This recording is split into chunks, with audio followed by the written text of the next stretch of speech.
this. And what happened with the video is the closer I would get to this black object that I call the obelisk, the more the videotape would distort. Sure. As if there was a magnetic field causing the videotape to distort. That's totally understandable, you know. Obviously, it was generating some kind of magnetic force. Yeah, it would directly affect a video camera or any camera. Right. And you know, I've only learned all of these possibilities since this encounter happened and since I've gone public with this. Before this, I believed nothing. I didn't even believe in science fiction. I was a scientist based in fact, hard fact. And I always like to tell everyone, because this is the best thing I can tell you, is if this had not happened to me, I wouldn't believe it either. Well, it is pretty fantastic, you have to admit. Well, you know, this happened to you, Jonathan, back in 1996. I mean, this is 8 years later, and I can still detect in your voice that it's just like it happened to you last week. Well, when you have an experience like this, it not only changes your feelings about the subject, but this has changed my entire life, my entire concept of what our life is about, and the fact that the realities that we live in are not necessarily the ones we've always been told are the only ones that exist. Do you think that you'll ever be able to come back to the United States? Yes, since this happened, and many of your viewers and audience know that I went on the Art Bell program, and early in '99, and we presented this material to the public, and you know, he has a huge viewing audience. This went worldwide. Right. I then shortly later went on television in Mexico and presented this material to the world.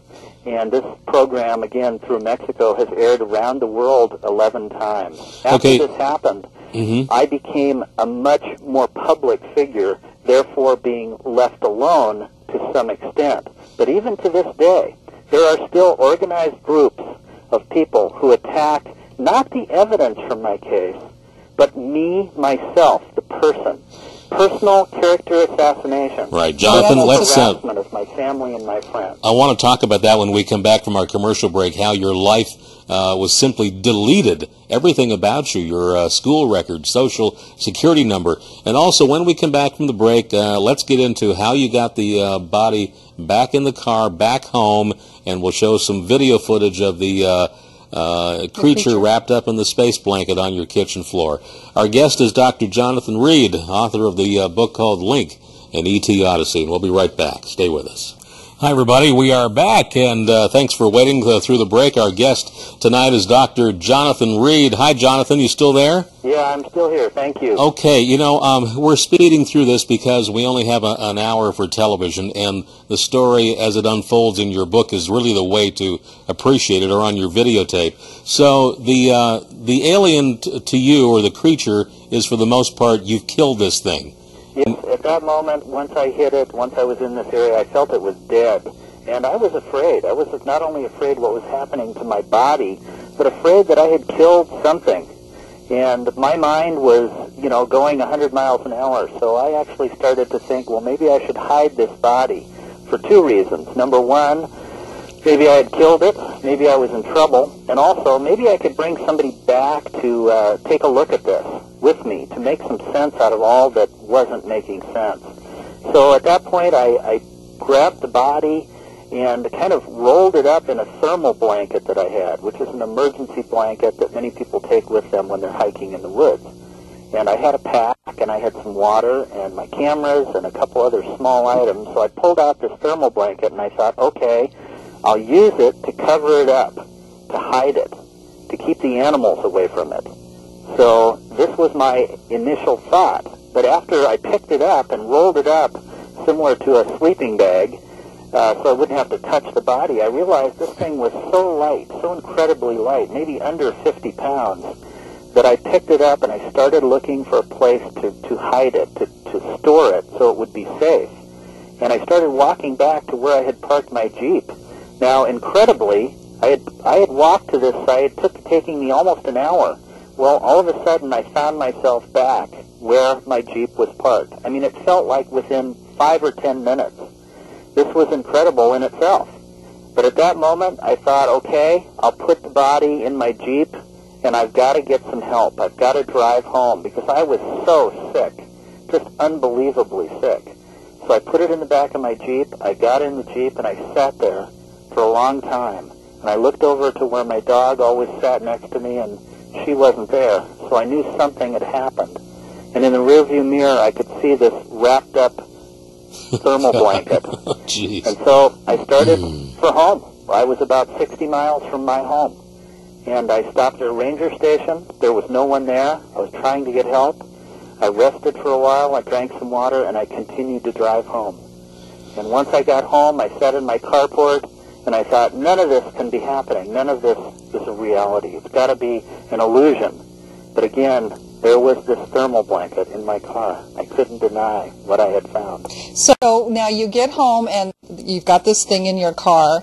Do you decide, like, what do you do with it? Do you put it in the house right away? What do you do? Well, first of all, you have to try to stand in my shoes, and it's very difficult. And again, this is where people really need to read the book and understand the story. Yeah. But my mind was denying this. It was constantly telling me this couldn't be true. I don't want to think about this. I don't want to think that this is a reality.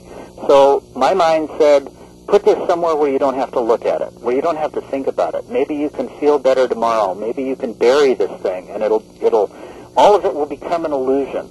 This is where my mind was at. So I got out of my Jeep, I went into my garage, and I had a big, large freezer that was like, they call them a coffin freezer.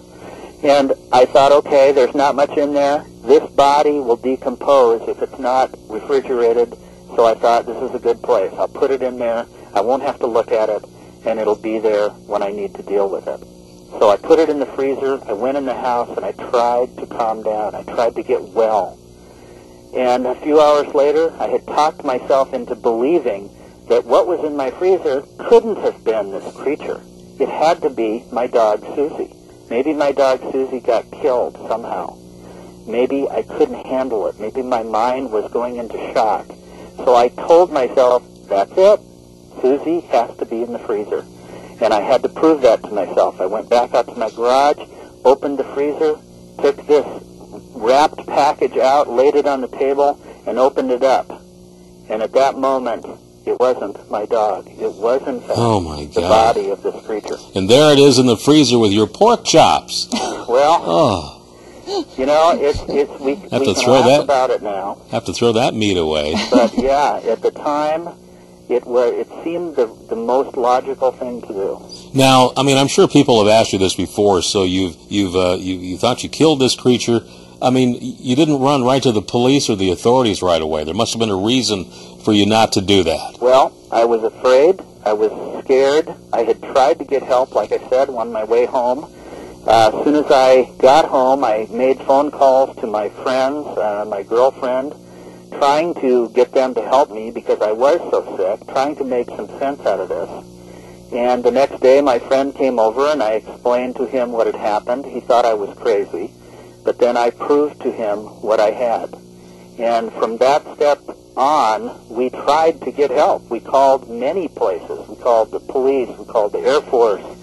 We called different organizations that we felt would be interested. Of course, everyone thought we were crazy. I can just imagine calling the Air Force and going, hello, sir, we've got a dead E.T. in the freezer. What we did is we posed the question.